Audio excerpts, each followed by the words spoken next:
Are you willing to do whatever it takes? Right. And that's a big question. That's a huge question, because you're asking that question real quick. You're asking that question not knowing what whatever it takes is.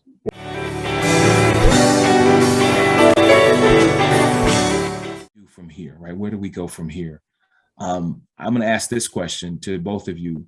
Is there a timetable on moving forward? I mean, Pastor John, I'm going to. You go first. Okay. Well, I mean, again, like I said at the beginning, I think it's going to depend on your level of willingness to work on the relationship. And that's going to determine the timetable. I don't think there is a set timetable for restoring. No. So the answer is no. The initial answer is a no. Okay. Yeah, it's going to depend on that couple and their willingness to work at bringing restoration to that relationship. So to set a timetable as to when we should be all together good, that's an unreasonable expectation. Don't do it. You're going to disappoint yourself and you're going to disappoint your spouse. Right. You know, work at the pace that works for you, to allow yourself the time and to receive the resources that are necessary to help bring restoration to that relationship. You know, and again, I think it's important for both parties to understand that it's going to take both of them time to really work together to bring this process to fulfillment. You know, I'm gonna call audible. Pastor John, should they both get collective and individual counseling? I think that they should definitely get individual counseling. Both should.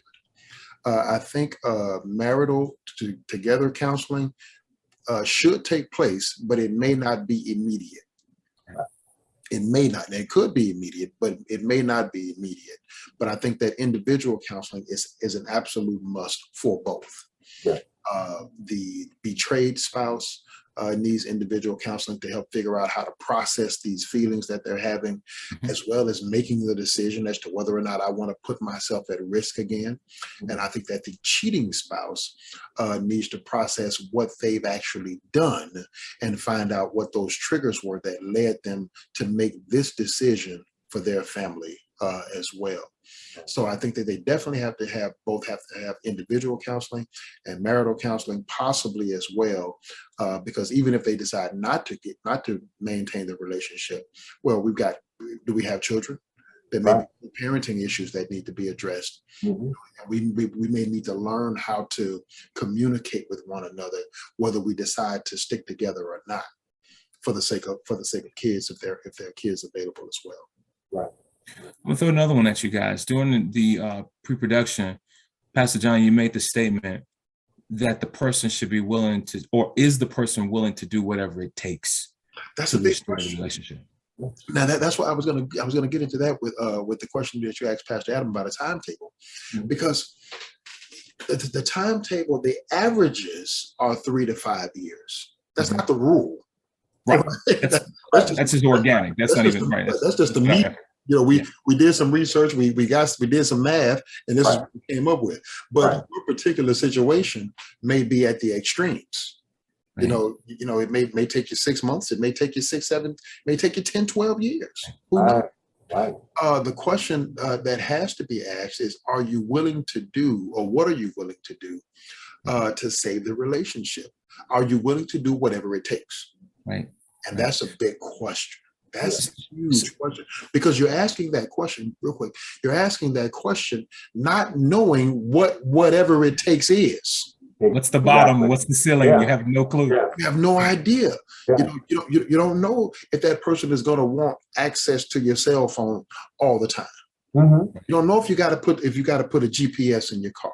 Right. You don't know. You don't know if that person's, how that person is going to respond to that kind of thing. You don't know if they're going to want drop-in visits. I'm just going to come to your job and hang out with you for a little while. Right. You don't know that. So the question is, you have to make up your mind that you're willing to do whatever it takes to restore the relationship, to save the relationship, if that's in fact what you're willing to do. Right. And if you're not, like I said, counseling can help you determine that as well, though. What you're actually willing to do and what it may actually take.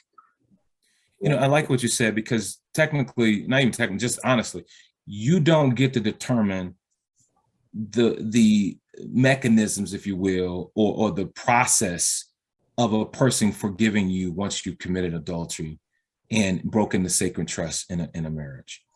I also have shared this advice.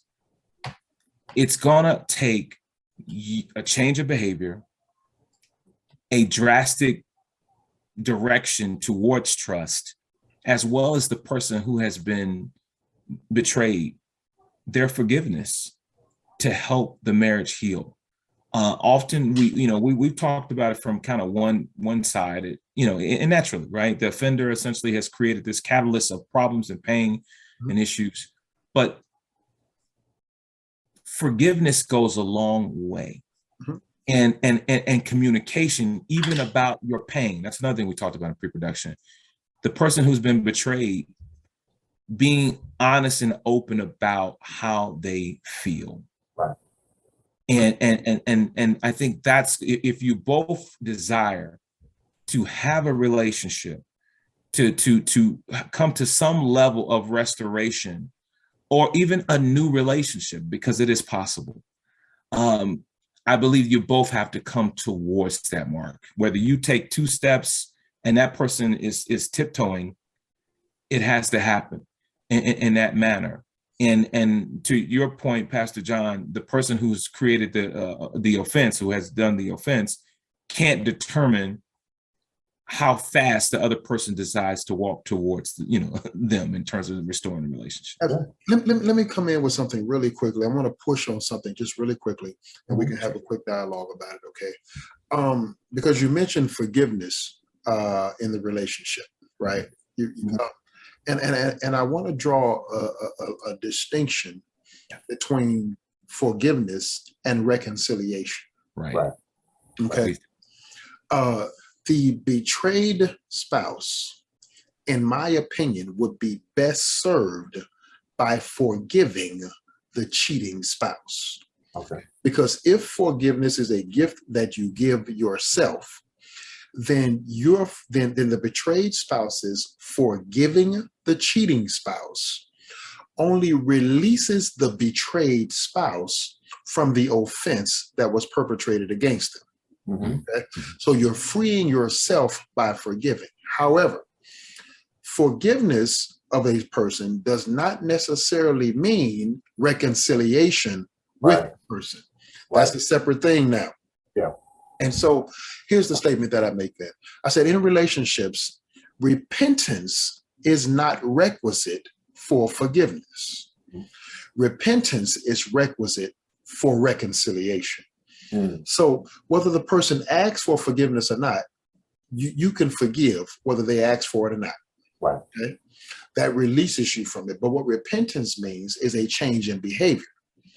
And so now if you expect reconciliation, then the behavior is going to have to change. Right. Your behavior doesn't have to change for me to forgive you, because I can forgive you for cheating on me and still divorce you. Yeah. Sure. Yeah. I can release you from the debt. You don't owe me nothing other than child support or alimony or spousal support or whatever the case may be, whatever the courts decide. But as it relates to me and you, fine. You don't owe me anything. But we're not going to stay married because I can't trust you, because your behavior hasn't changed. To repent means to change behavior. Right. And you haven't changed your behavior, so we can't reconcile. I can't reconcile with you because you're still stepping on my foot.